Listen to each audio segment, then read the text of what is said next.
नमस्ते दोस्तों, स्वागत बा आप सभी के हमारी चैनल पर। हमार पूर्वांचल में एगो कहावत बा, जे लिट्टी चोखा ना खैलस समझो कुछो ना खैलस, सबसे सस्ता और टिकाऊ बा। तो चलिए आज हम आपके सिखावत हनी एक अमेजिंग डिश के बनावल। आजा, तो चलिए अब बतावत हनी कि लिट्टी बनावल कैसे जाला। इहा सत्तू लिट्टी के मसाला, तो चलिए बनावत हनी। देखिए सबसे पहले हम एक लोई बना ले हब और एकरा में हम ये मसाला डालब और एकरा के ऐसे करके बिल्कुल बंद कर देवे के बाद ताकि मसाला बाहर ना आवे। अरे तू हो यहाँ आवा। आ गेल हमार बच्चा। ये दोनों तो बा जे हमके वीडियोस बनावल सिखावेले। त चली अब बतावत तनी एके खाइल कैसे जाला। ई लिहनी हम चोखा और लिट्टी के ऐसे तोड़ लेवे के बा। अब हम एकरा में डालब घी।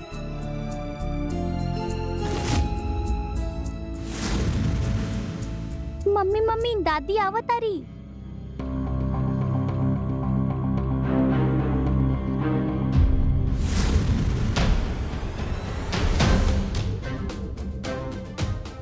का भइल पीहू?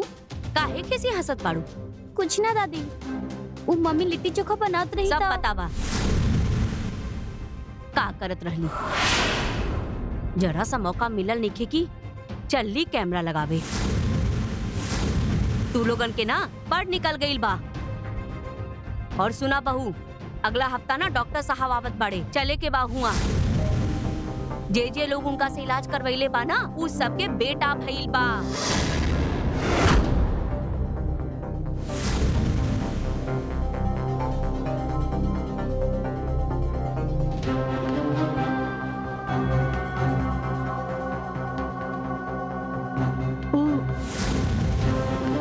हम कहत रही कि ये दोनों लड़की बात हमार मतलब है कि ये दोनों इतना बड़ हो गई बा, अब लड़की के कहा बेटी शादी करके बहू लाई। हाँ? घर के बारिश दी। अरे तू जानत बाड़ू ना अरुण तोहके घर में काहे रख ले बा? ओकरा के तो से बेटा चाहिए, वरना ना तोके धक्का देके निकाल देले रहा तू। बेटिया बेटिया दी बारी सी घर के।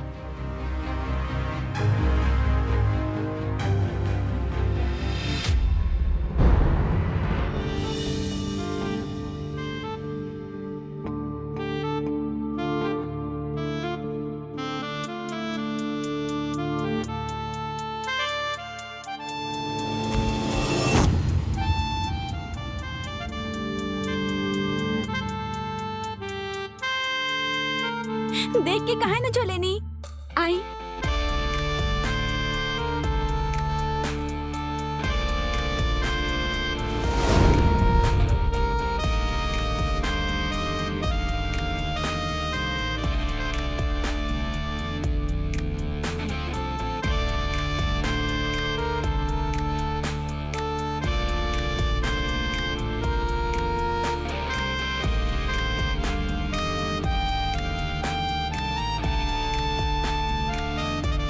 देख के ही तो चलत रहले, फिसल गए रे भैया। आपकी कहीं लागल तो ना? अगर लागल हो तो घरे आ जाए।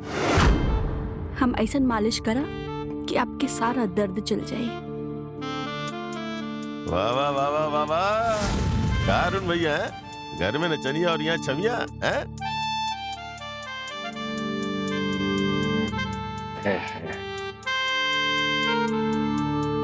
हे सरिता, एक बार हमरो मालिश कर देना, हमके बहुत जरूरत बा सच में। तू जौन मांगू ना वो हम तोरा के दिलाई, सच कहता नहीं। तोरा के हम मालिश वाला लागत नहीं। और का दिए बेटे, सब कुछ तो पहले से ही बेच के खा चुकल बाड़े। ए सरिता, इतना तबा कि तोरा जिंदगी भर बैठा के खिया सकता नहीं हम है? और अगर गलती से तोरा पति के तरह मर गई नी तब वो लखपति बना के जाए तोरा के। चल जा जा, तोरा जैसा ना बहुत अइले और बहुत गईले, समझ ला। चल। अच्छा ये सब छोड़ा, एक बात बताओ, ये अरुण में बा कैसा है? अरे साला नशेड़ी है, बेवड़ा बा, ऊपर से शादीशुदा बा, काहे कर पीछे पड़ल बाड़ू तू हैं? अरुण ना पूरा गांव में सबसे अच्छा दिखेले, इतना तो बड़ा हम- घर बा, पैसा बा, और का चाहिए? और तोरा से ना 1000 गुना अमीर बा। और हाँ, अगर दोबारा हमारे साथ कोनो बदतमीजी कैले ना तो हमसे बुरा क्यों ना ए, होगी। ए, ए, बड़ा कारल बड़ुआ। अरे मजाक करत रहनी हम ता। मजाक करत रहा। हाँ। अच्छा, ते चप्पल ना हम 10 बार तोहरे मुंह पर मारम मजाक मजाक में, ए? समझला? तो हर ना 32 ही तोड़ दे, समझला? भाग यहाँ से, चल भाग यहाँ से।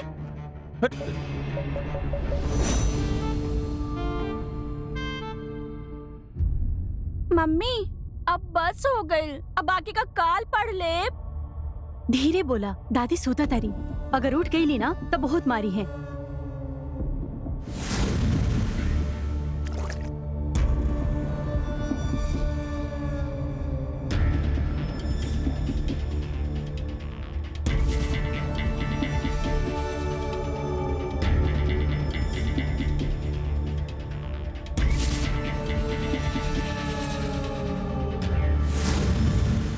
हाँ,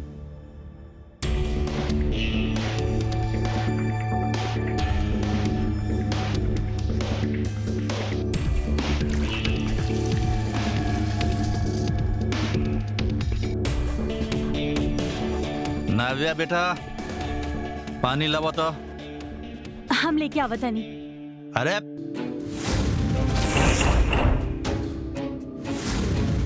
चलत का बाय घर में? हाँ हाँ? अमर, अपन बेटी से पानी नहीं की मांग सकत? नहीं की मांग सकत? नाव्या के कल परीक्षा बा। अच्छा, अब तू जबान लड़ाई बे हमरा से? तोरा के तो हम ना, अमर, अरे अरे ए, हमारे बेटा के धक्का मरबो तू। हटा, उठ जा बेटा। ए, तू धक्का मर ले हमके? तू धक्का मर बे हमके? हम धक्का ना देबे मारनी, हमके? हम धक्का तोरा ना के तो- मारनी। अभी बताओ तनी तो करो।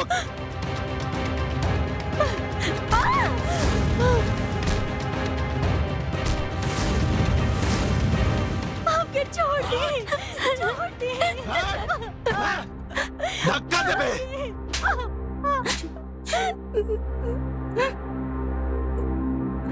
चुप चुप हो जा पियो, दादा हम दोनों के भी पिटाई हो जाई। पापा ये था। आराम से मम्मी।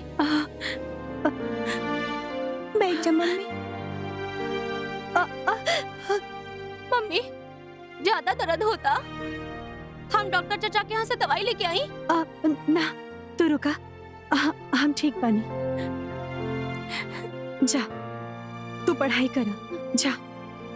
अरे तू हमार छोड़ा, तू अपन जिंदगी सवार ले बुना तो हमार जिंदगी खुद सवर जाए। हाँ मम्मी, पापा तो ऐसा रोज करे लेना, हमने कहीं और चल जा। हमार बच्चा, चल अब ना। अभी जो वीडियो से पैसा आवेला ओमे से हम थोड़ा थोड़ा जमा करत नहीं। चल अब हमने के जैसे ही थोड़ा और पैसा जमा हो जाए, हाँ, और ऐसा जगह चलब जहाँ तोह के पढ़ाई करे से केहू ना रोकी, तोह के सपना देखे से केहू ना रोकी।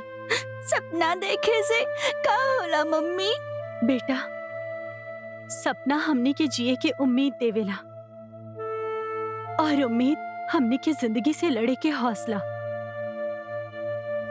का आपको वो सपना देख ले बानी? हाँ, बस ये है कि जे हालात से हम गुजरा तानी तो दोनों के कबो ना गुजरे के पड़े।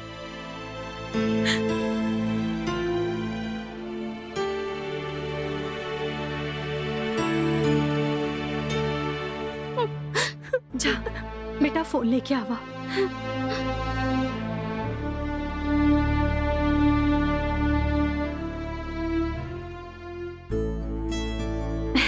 बेटा, ई महीना के वीडियो के पैसा आ गए। हाँ, अब तू दोनों के जे चाही वो ले आई। मम्मी, दीदी, वैसे दादी भी तो अच्छा खाना बनावेली ना, हमने उनके साथ वीडियो बनावल जा। ना बेटा, हमने वीडियो दादी और पापा से छुप छुप के बनावे नी, और आगे भी हमने के छुप के ही वीडियो बनावे के बाद। आराम से। ये ड्रेस बहुत सुंदर बा मम्मी। इला तोहार ड्राइंग बुक और ये तोहार। थैंक यू मम्मी, हमके ड्राइंग बुक कब से चाहत रहे। हमार बच्चा। आपके कैसे पता चलल कि हमके ई बुक चाहिए? माँ है तोहार, और वैसे भी रोज ही तो सुने नी ओलर सिस्टम। होला ना सोलर सिस्टम। हाँ हाँ उहे उहे। और वैसे भी अभी तो शुरुआत बा, अभी हमने और वीडियो बनावल जाई जेकरा से बहुत सारा पैसा आई, और ओकरा के जमा करके हम तो दोनों के एक दिन चांद पर जरूर भेजब। पीहू तो अगला वीडियो खातिर आइडिया भी सोच ले ली। हाँ अच्छा, के पे बनावे के बाद अगला वीडियो? DBC। DBC? हाँ, ई का होला? दाल भात चोखा। चोखा ना, चोखा। पीहू भी ना। तो हर पैसा आ गई का? हाँ माँ जी, ये आपके खातिर। ये सस्ता साड़ी मिलल रहे। अगर लावे के ही रहल तो ढंग के साड़ी लेके आई तू। बस खाना पूर्ति कर देलू कि सास खातिर साड़ी लेके आईलू है। अम्मा जी, अगर आपके पसंद ना आए तो हम बदली करवा दे। हम कोनो जरूरत नहीं खे। दूसर भी लेके आईबू ना, ऐसे ही लेके आईबू। तहार पसंद तो कोनो बदले वाला नहीं खे ना। अब कुछ पैसा भी बचैलू है कि सारा पैसा खर्चा कर देलू। घर के सामान के लेके आई? लाइल बानी अम्मा जी। ठीक है, वो दूध वाला आइल रहे, ओकरा के भी पैसा दे दी है। अब खड़ा काहे बाड़ू, चाय बनावा हमरा खातिर। हाँ। इतना पैसा खर्च कर देली।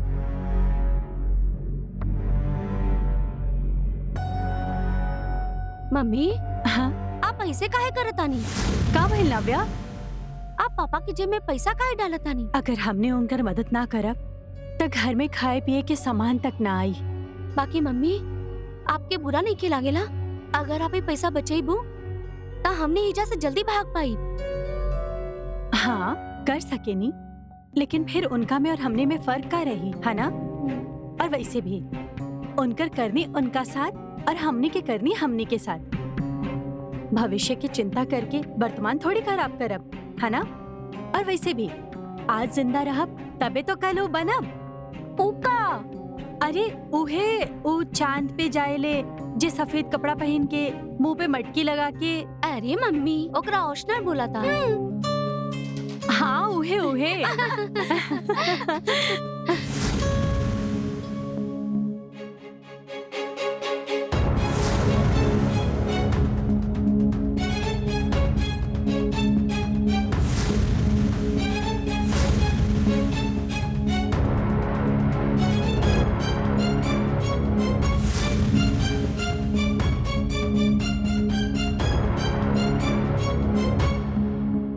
दीप्ति, दीप्ति, हाँ? ये पैसा हमारे जेब में कहाँ से आयल? तू रख लू है ना? वो कल पैसा मिलल रहे। हमार मतलब कि जन वीडियो बनावे नी ओकर पैसा आयल रहे कल। हम सबके खातिर कुछ ना कुछ लेनी, लेकिन आपके खातिर कुछ समझ ना आवत रहे का नहीं। यही से आपके जेब में पैसा रख देनी। आपके जे ठीक लगे ले ले हम ना, मतलब या फिर घर के मदद हो जाए। मदद कर चाहता हूँ हमार? हाँ? मदद कर चाहता हूँ हमार? मदद कर चाहता हूँ ना हमार? हाँ? मदद कर चाहता हूँ? हाँ? चल दे, निकालना सब पैसा। कितना पैसा आयल रहे निकाल। अरे एगो मदद मंगले रही ना तो से बेटा दे दे हमके, उतना तोरा से भइल ना? हाँ? ना भइल ना? ना भइल ना? का लागल तुके? का लागल रहे? हाँ? तोर कमाई से दारू पियब? अरे इतना जमीन छोड़ गिल बने ना हमार पूर्वज, साथ पुसुत बैठ के खाई, समझ ले? आप हमरा के गलत समझा तानी। हमारो मतलब ना रहे, हम तो बस आपके मदद कर चाहत रही। मदद कर चाहता है? हाँ? चल, आ जाओ, अरे पापा छोड़ चल, दीजिए। आओ ना। पापा छोड़ ए, छोड़। मत करिए। पापा। Mummy mummy.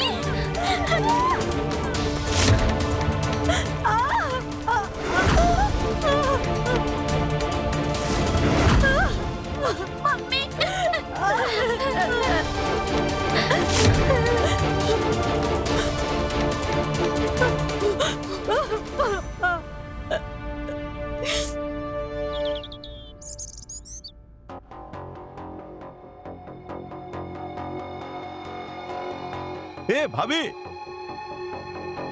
आप तो बहुत फेमस हो गई बनी है। अरे देखी ना, आपे के वीडियो देखत रहनी अभी।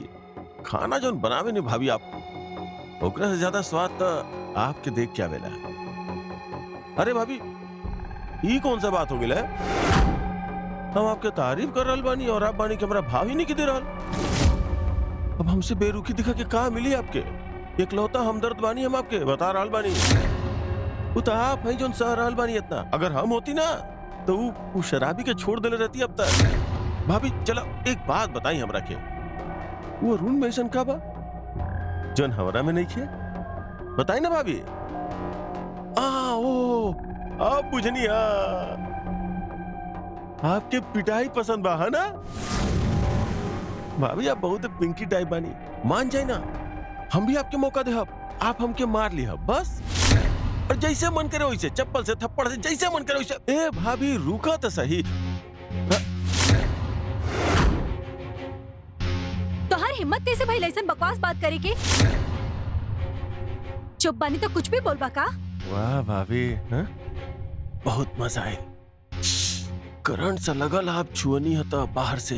हाय, जब बाहर से छुनी तो इतना अच्छा लगल, जब अंदर से छुअब था।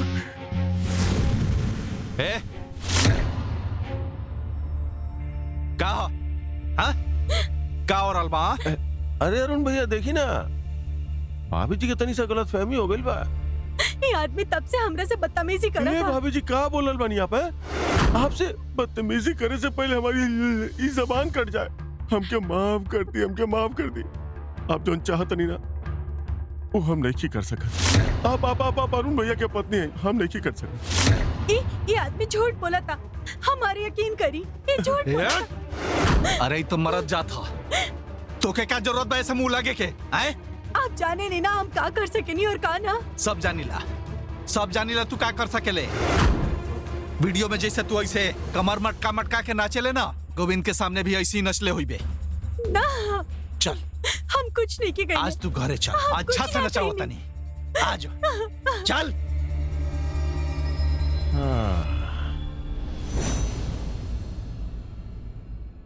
आहा, बेटा तू इतना अच्छा से पैर दबावेलू ना कि हमार सारा थकान ही दूर हो जाएला। कई बार हम सोचतानी कि तोहरा के ही हमार घर के बहू बना लेवे के चाहत रहे। तो आप बुला काहे नहीं खिलेता अपन घरे? हम तो कब से तैयार बनी। वो महारानी बिया ना, सांप के जैसन कुंडली मार के बैठल बिया, कुछ भी ना हो सकेला वो बात जब तक। और तू हमरा पोता के मुंह दिखाईबा कि नहीं खे कि ऐसे ही हम भगवान के घर चल जाई। अरे माँ, अभी पोता वाला बात कहाँ से याद आ गई आपके? याद तो वो बात के कईल जाला जौन भुलावल जा सके।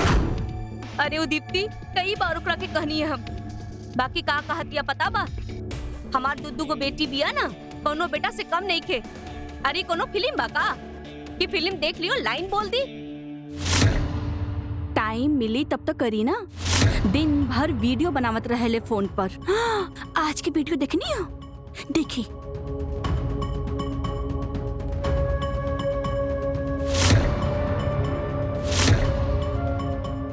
ये देखा देखला ना, कोनो इज्जत ही ना छोड़ ले बिया। कैसन कैसन कमेंट्स आइल बा एमे। तो के पता बा, 2 रोज पहले के ही बात बा। हम बाजार गइल रहनी, दुकानदार के पास ना छुट्टा ना रहे, उहुए एगो बैठल लइका रहे। वो कहले कि बाद में दे दिया। दुकानदार कहलस कि तू एकरा जानेला? तो वो बेटा का कहलस पता बा तोके कि अरे वो तो नचनिया भाभी के सास बिया। कभी सोचा हमके इतना शर्म आइल ना कि का कही हम। आप बिल्कुल परेशान मत होखी। हम आपसे एक बात कही। हम भी शादी कर चाहते नहीं। आपके भी पोता चाहिए। अगर आप चाहिए तो हम दोनों एक दूसरे के काम आ सके नहीं जा। वैसे हमार स्वर्गवासी पति जोन जमीन छोड़ के आयल बड़े वो हमने के बच्चा के काम आ सकेला। अरुण जी आपका कहत नहीं।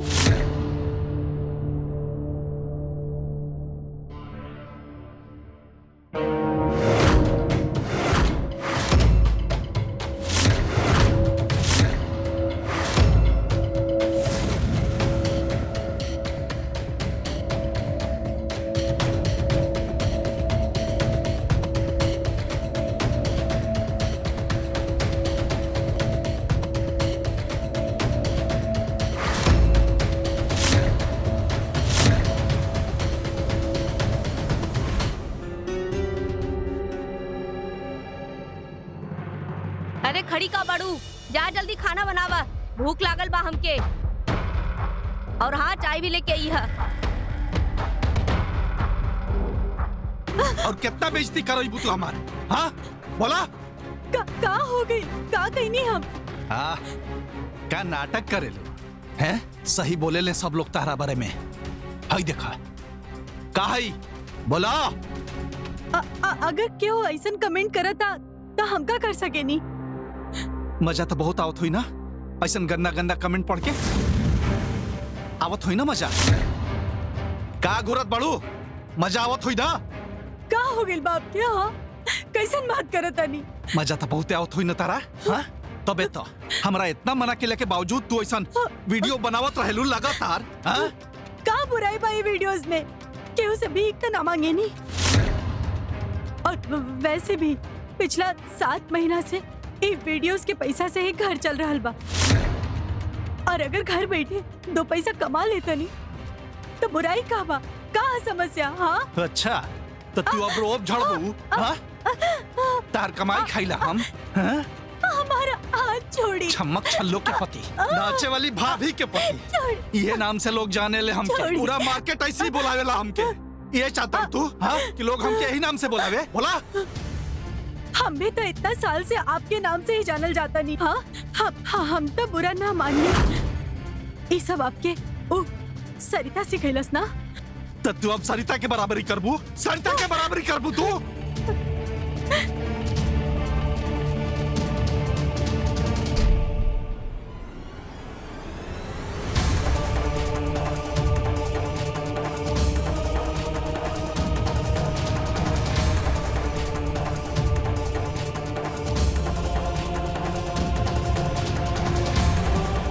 अब की अगर तू बच्चा रोके के दवाई खैलू ना तो देख लिया। बेटा चाहिए हमके, बेटा समझ लू ना? ना तो याद रखियो।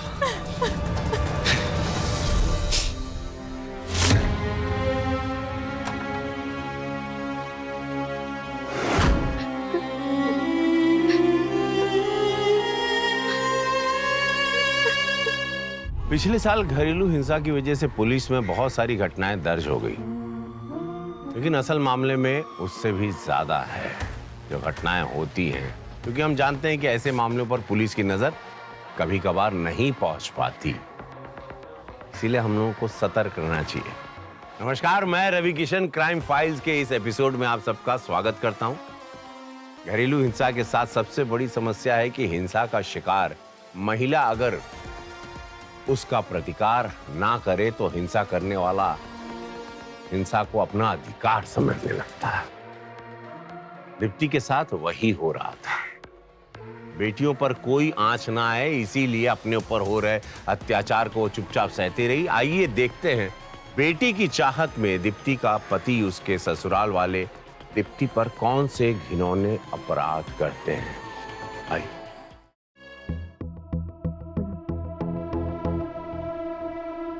ये बतावा कि घर वाली बाहर वाली दोनों रखबा कि केहू के छोड़बो करबा हमारा खातिर?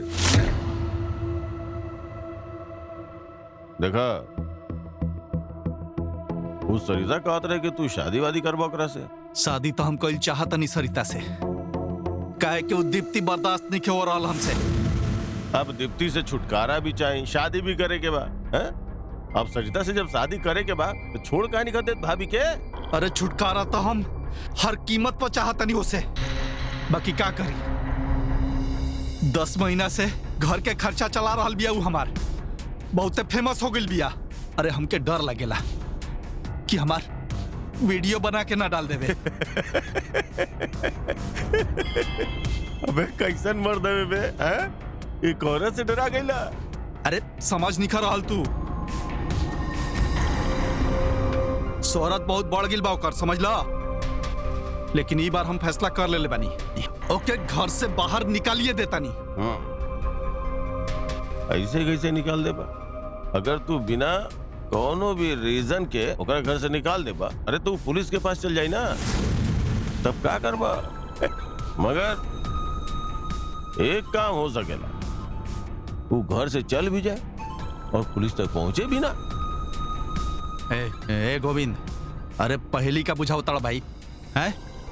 दारू पियला के बाद केहू पहली बुझावेला? पहली ना ही बुझा रहल बानी, तरीका बहुत बा।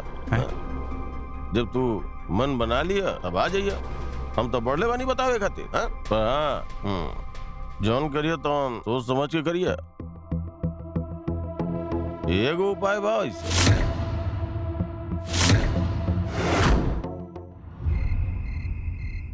दीप्ति, अरे दीप्ति पानी लेके आवो। पानी कल आइल बड़ू, हाँ? पता नहीं के तारा ठंडा पानी चाहिए हमरा? अरे ठंडा पानी लावा जा जल्दी। ये ली। पैक बनावा, अरे पैक बनावा।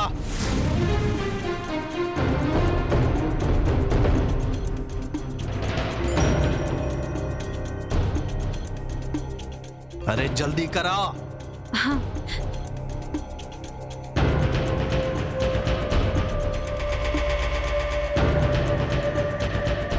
ये ली।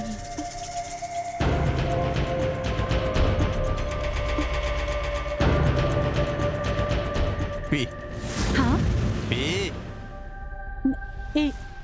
ए का करत नहीं आप? अरे पी, अरे पीना। ए का करत नहीं आप? हाँ, खुद तब भ्रष्ट बानी, हमके भी करल चाहता नहीं। हमके शामिल मत करिए अपन कुकर्म में। कुकरम? हाँ कुकरम? हाँ, ज्यादा अकड़ दिखावा ताड़े, कोनो इज्जत नहीं क्या हमार। 4 पैसा का कमाए लगले, हवा में उड़े लगले। छोड़िए हमके, का हो गइल बाप के? हाँ, बाहर से लड़े के मन बना के अलबानी ना लड़ी, मारी के बा मारी हमके, मारी ना, मारी ना। अरे तोरा के ताज हम जान से मार दे। ले ले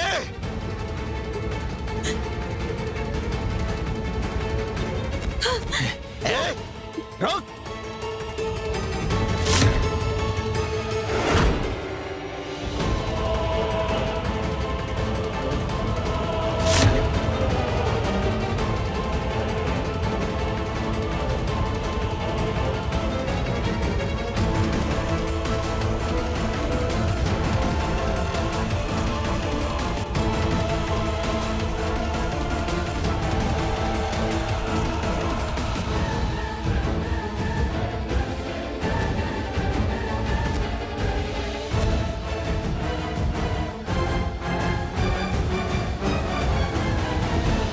कहां तक भाग पीबे तू?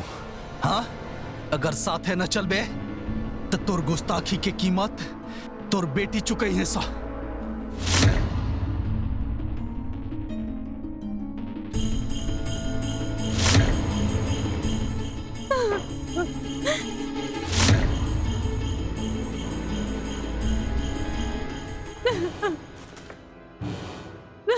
लिख। हम ना लिखो। ना लिख बे, ना ना लिख बे तू, ना लिख बे, हैं? अगर तू ना लिख बे तो फिर तोर बेटी लिखी ऐसा। ना, रुके रुके, हम लिखा जैसन का। हाँ, हमार बेटी के कुछ मत करब और उनका साथ कुछ गलत मत करब। कुछ गलत मत करिए। लिख। लेख हम दीप्ति अपन पूरा होश में लिखा तानी।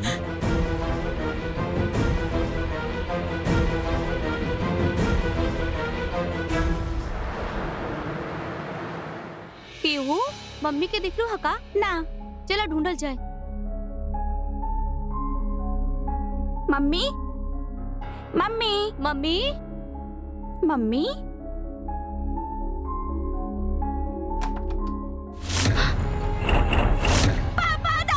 अरे का हो गइल? काहे चिल्लाताड़ू?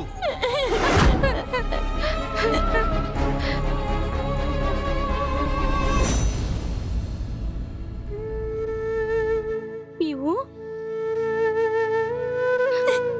पीहू उठा उठा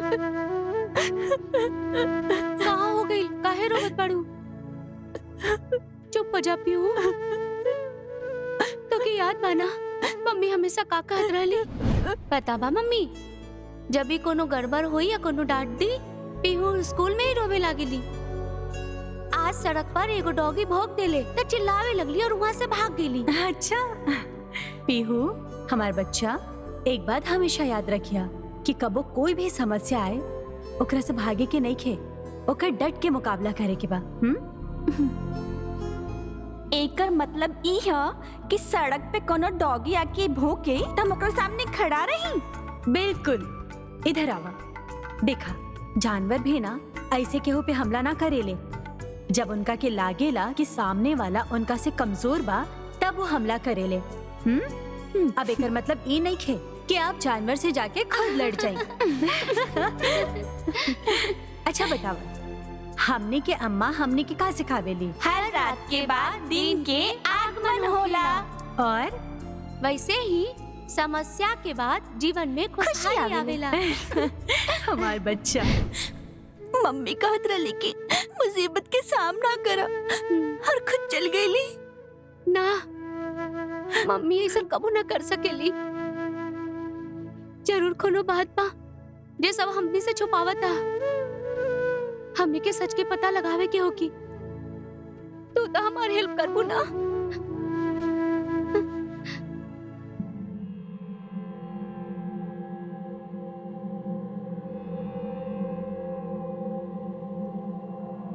और ओकरा बाद ई फाइल हमरा जल्दी से जल्दी चाहिए। का भइल बा? चलो इधर आवा। हमनी के लागत कि हमनी के दादी और पापा मिलके मम्मी के मार दिहले और कहत बाड़े कि वो आत्महत्या कर लेली। लेकिन बच्चा लोग तू जो कहत अरु एकर कोई सबूत बता रहा पास? हम जाना तानी अपन मम्मी के। ओ पहाड़ से लड़ सकत रहनी हमनी खातिर, मगर हम लोगन उनके कब्बो छोड़ के न जाई। पापा और दादी झूठ बोलत बाड़े। अच्छा ठीक बा, हम खुद ही केस के तहकीकात करब। ओके, आई प्रॉमिस।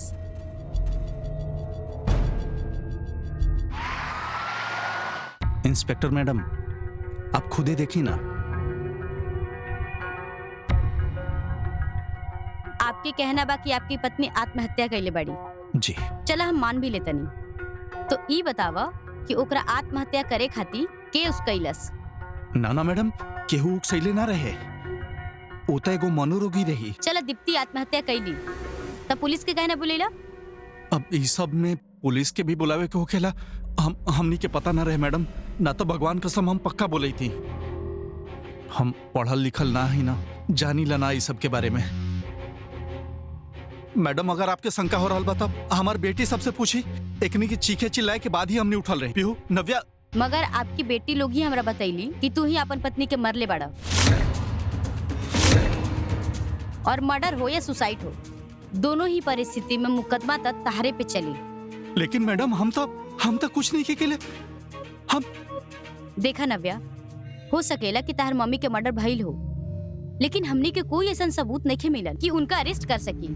और तू दोनों अपन आंख और कान खुला रखियो, और कुछ भी डाउटफुल लगी तो हमरा बेझिझक कॉल करियो। ठीक बा? माफ कर दे बेटा हमके। हम मानता नहीं कि हम तार माँ से लड़त रही। बाकी बेटा ये मत भूला कि तू दोनों हमारा औलाद हो। हाँ, अपन बच्चा सबके सर से ओकर माँ के साया कैसे छीन सकीला हम? हाँ,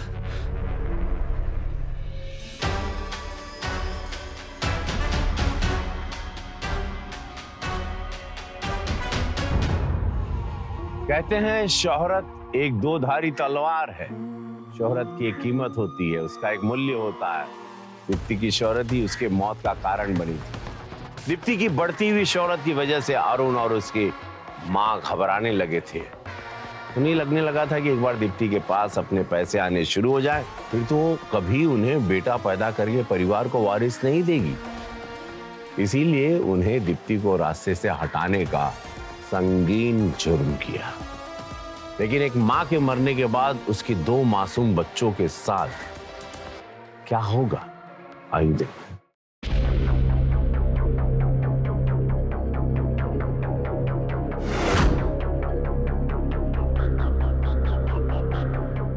आवा बहू।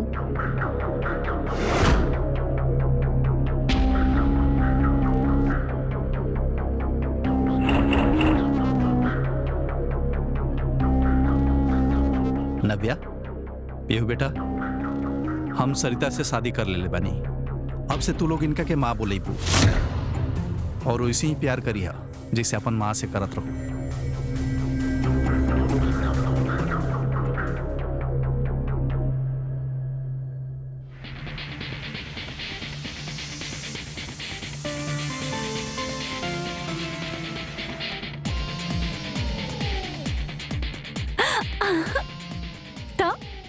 कैसा लागल हमार सरप्राइज? बहुत ही अच्छा। और यही से तो तू हमके इतना पसंद हो। सच्ची?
तू देख ना रख सकेलू का? आप हमरा से ऐसे बात ना कर सकेनी। अच्छा, हम मम्मा ही तुहार और ये घर ना हमार है, समझ लो। पहला बात कि आप हमार माई नहीं की और ना ही घर आपकी बा। नव्या, तारा हर हाल में सरिता के इज्जत करे कोई समझ लू। शादी के लिए बनी हम इनसे और अभी यही घर में रही है। ये बात के जितना जल्दी समझ ले बू उतना अच्छा होई तारा खातिर।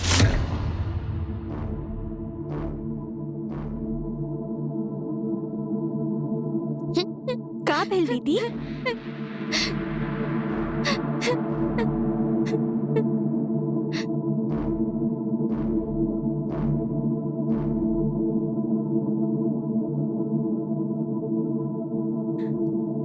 हाय, हमार सर बहुत दर्द से फाटा था। हाँ, नव्या, नव्या, चला जल्दी आवा और हमार सर दबावा। तार पापा ना हमरा के दिन में ही पिला दिया ना। जल्दी आवा। तारा सुनाई देता या नहीं दे? हम होमवर्क करता नहीं, होमवर्क करके आवता नहीं। होमवर्क? अच्छा, जवाब दे तड़ू हमरा के। हम बताते नहीं तोरा के।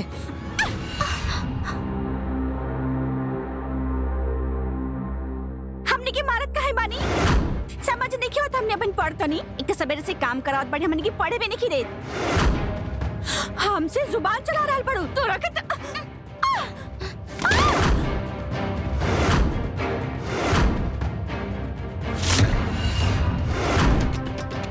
अरे अरे सरिता, अरे सरिता का भइल? तू ठीक तो पड़ू?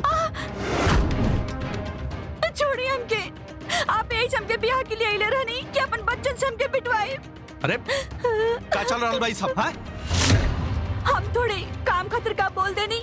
आपके बच्चा हमके मारे खातिर आ गई। ये झूठ बोलत ये पहले मार ले रहली। हमने तो होमवर्क करत रहनी। हाँ पापा। झूठ बोलता तू, हाँ झूठ बोलता माँ मर गई तहार, लेकिन पढ़ाई के भूत उतरल नहीं के अभी। अभी देखा बतानी तू लोग के सब भूत उतार दे अभी। सब भूत उतार दे तू लोग के, देख। पापा मत करी।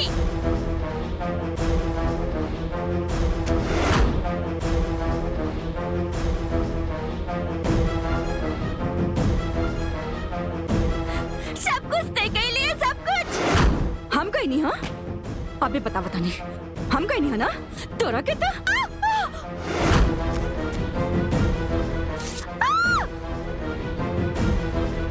दीदी चलो, चलो जल्दी। ए रुको, क्या कर लियो तू? रुक जा।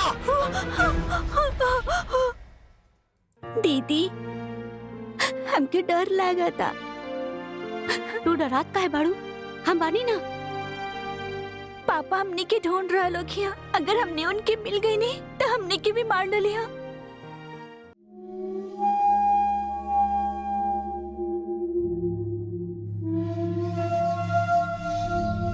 सुनो, तू एगो काम कर गोविंद, तू होने देखा, हम हेने देखता नहीं। हाँ दीदी हमके भूख लगा था। सवेरे तक वेट कर ला, हम सवेरे कुछ खाए के इंतजाम कर ले। हाँ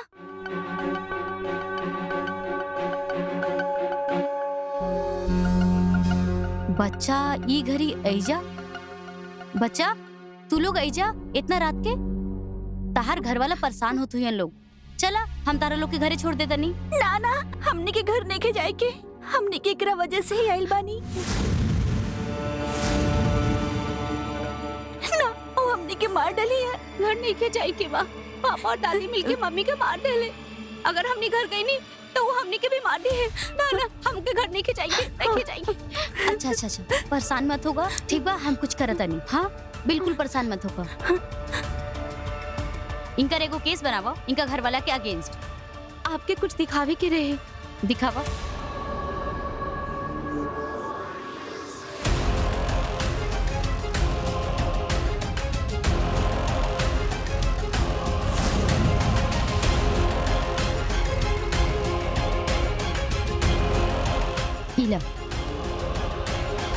और मानसी जी आपके बहुत बहुत धन्यवाद जे बच्चा के ऐजा ले आईलू। हमके काहे मारता नहीं? हम कुछ नहीं कर ले, हमरा काहे मार रहल बानी? कुछ नहीं के कैले, बतावा ई कहा।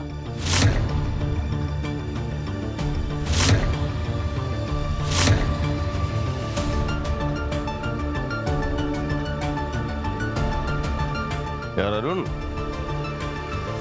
हम का कह रहल बानी कि हमके तू 1 लाख रुपया देता तो हमार मुंह हमेशा खातिर ना देव तब साला फोकट के दारू पिए ले, ऊपर से पैसा मांगता है। जबान है फिसल गई था। अब तू सोचा कि हमार जबान कब वो फिसल गई और हम बता देनी कि दीप्ति भाभी कि तू मरले बड़ा था। जो बता दे, तोरा ऐसा पियक्कड़ के बाद के मानी है? ऐसे भी पुलिस तो मानिए ले बा ना दीप्ति के सुसाइड वाला बात। तोर के सुनी और अगर केहू हमार बात मान लेलस और हम सरकारी गवाह बन गए तो देखा अरुण भाई, हैं? हम अभियो कहता नहीं हमके 1 लाख रुपया दे दा तो हमेशा खातिर हमार मुंह बंद हो जाए, वरना ना देव तोरा के पैसा। जो एगो फूटल कौड़ी ना देव, समझ ले, निकल यहाँ से।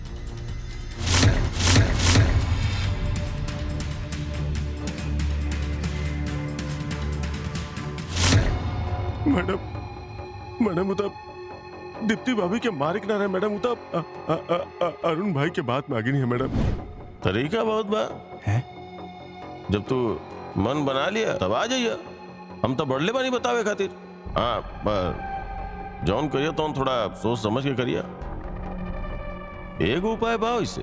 अरे का करे के बा बतावा। देखा भाई, तुम्हारा जौन चाहिए ना वो तू ले ला, हमके जौन चाहिए हमके दिला दा।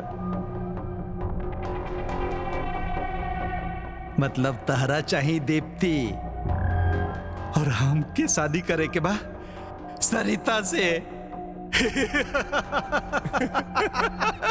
समझदार बड़ा तू था। ए गोविंद, हमार मदद करबा ना है? दीप्ति खाती तो कुछ भी।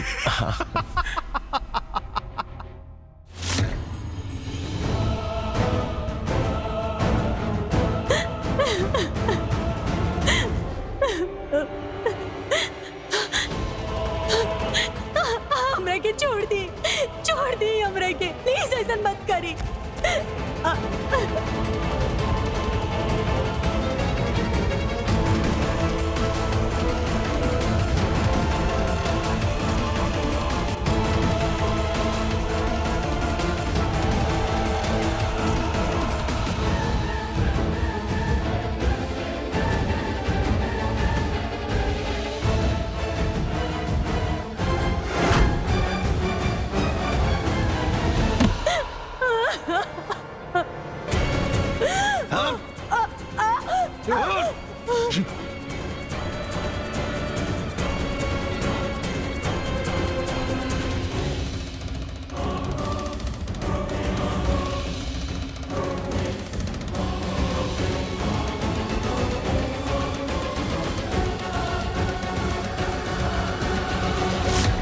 मैडम, अरुण भाई जैसन कहले हम वैसा नहीं कहनी। ओकरा बाद हमरा लगल कि हम अरुण भाई से थोड़ा और पैसा मांग लेते नहीं, ताकि हम जिंदगी भर खातिर अपन मुंह बंद कर ले। ई अरुण के सब फैमिली के उठा के ले आवा। गोविंद हमनी के सब सच बता दे लेवा। अब वो सरकारी गवाह बने के भी तैयार बा। तो तू लोग खुदे सोच ला कि तू लोग सच बोलबा कि हम सच उगलवाई। मैडम, आप वो पियक्कड़ पर विश्वास मत करी। झूठ बोला था वो झूठा है मैडम। वो झूठ बोला था? अरे मत मारिए एकरा के। और हम तो कुछ जानते ही नहीं कि हमारे इनसे शादी भइल जब दीप्ति ना रहा। सब हम के लिए बनी। वीडियो बना के बहुत सारा पैसा कमात रहे हो। जलन होत रहे हमके ओकर शोहरत से। होता ही तो चाहत रहनी, बाकी मानत ही न रहली हूँ। पैसा देते रहे हमनी के ऊ। अब आप ही बताई, हम आपके जोरू के कमाई खाए वाला लागत नहीं? जोरू के कमाई? हाँ, ओकरे कमाई से आवेला नु सब कुछ। हाँ, ये कपड़ा खाना सब ओकरे कमाई से आवत रहनु। और अब हम सुन ले बानी जब वो नहीं रहल तब खाए के भी लाले पड़ल बा तू लोग के। बारिश से तो चाहत रहे और का। बेटी लोग भी वारिस होली। और ई तहार वारिस, तहार बेटा का कर रेलस ई? अगर तू इनका के अच्छा संस्कार दिहले रहतू नु तो आज कारावास की जगह तीर्थ यात्रा करत रहतू।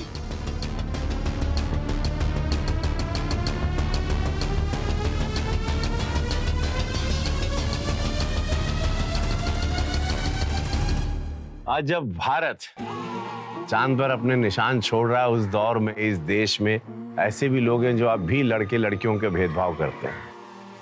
औरतों के शोहरत से उनको समस्या होती है। क्या समाज में लोगों को ये बात हजम नहीं होती? घर की औरतें काम कर सकती हैं और अपना फैसला खुद ले सकती हैं। बहुत से पुरुष ऐसे चाहते भी हैं कि उनके घर की औरतें बाहर निकलें, काम करें, मगर उन औरतों की शोहरत उनके अपने पति से ज्यादा ना हो, ये भी सोच रखते हैं। एक तरफ तो हम चाहते हैं कि हमारा समाज आगे बढ़े, मगर हम ये भूल जाते हैं कि औरतें भी समाज का हिस्सा है, जननी है, भारत माता भी कहते हैं। उन्हीं की वजह से हम लोग धरती पे आते हैं। जब समाज आगे बढ़ेगा तो हम बढ़ेंगे। दीप्ति इस पिछड़ी सोच का शिकार बनी और उसके पीछे छोड़ गए अपनी 2 मासूम बेटियां। आज आपसे विदा लेता हूं। रहे खबरदार, बने होशियार, देखते रहे मेरे साथ क्राइम फाइल। जय हिंद, भारत माता की जय।